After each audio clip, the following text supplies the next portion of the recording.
Now, I don't know about you, but I love a great rack. Ah, cheeky boy. No, I'm not talking about that kind of rack. Get your head out of the gutter. I'm talking about one of these.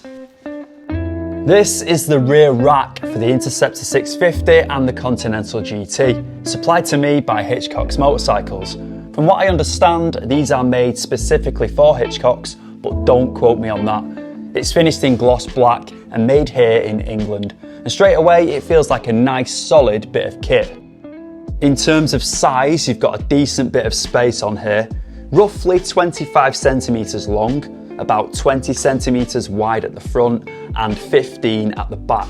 So plenty of room for a tail bag or a bit of luggage. It's rated to carry up to 5 kilograms as well.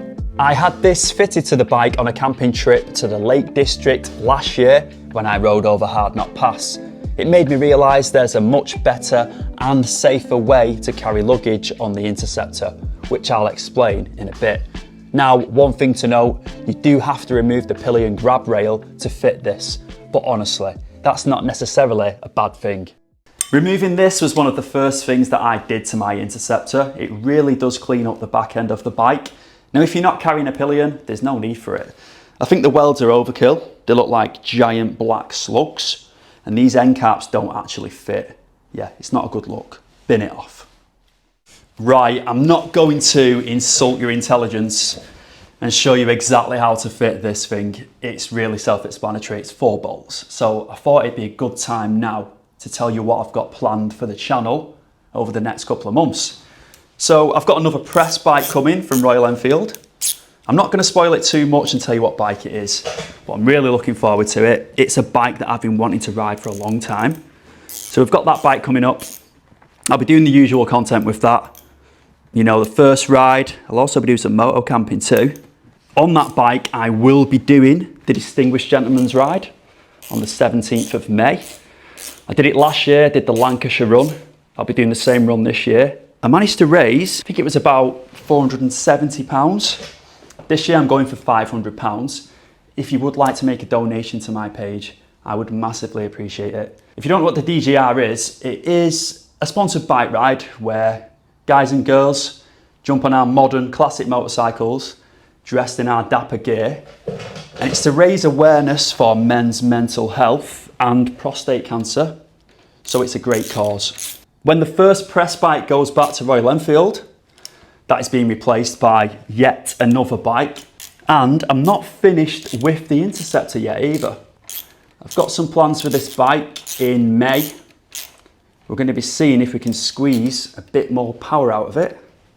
Nothing too crazy, no big bore kits or anything like that.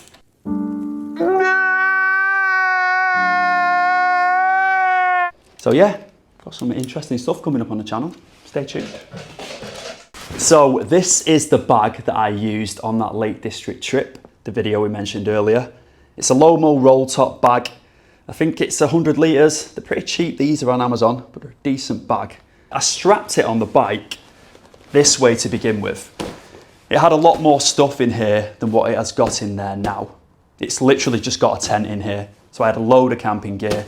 I had all sorts, so it was a lot wider than this. I strapped it on the traditional way, rock strap, had the back strap on the frame, and the front one was on the pillion foot peg area on the frame there. And yeah, it was fine on the motorway, but when I got off the motorway and I hit the twisty roads, you know, the B roads, it was moving about all the time.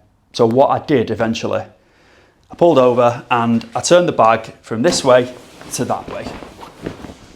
Now, as you can see, the seat is higher than the rack. So the seat is taking the majority of the weight, and it didn't move once. The bike felt a lot more planted as the weight is sat on the bike and not overhanging it. And what you've got to be careful with as well with these bags, I made the mistake. If you put one side of the bag heavier than the other side, when it is this way, obviously, it's going to affect your cornering massively.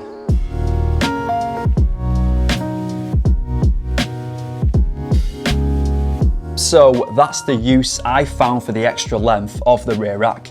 It lets you rotate your top bag and strap it down lengthways along the bike, which just makes everything feel a lot more secure. Now, I don't know if you noticed in that clip I showed earlier, but have a look at how the bag's strapped across the seat. It doesn't look great, does it? That's because I kept tightening the rock straps, trying to stop it from moving, and in doing that, it's basically crushed everything inside the bag and made it wrap itself around the seat like that. And obviously, that doesn't happen when you turn the bag the other way around. And by the way, I'm not saying this is the only way or even the right way to strap luggage to the back of your bike. It's just what I found works best for me. I'm definitely no expert in this either. I'm not an expert in anything. I've literally only been moto camping once, but this setup just felt a lot more secure and more stable. I'm interested to know what works best for you.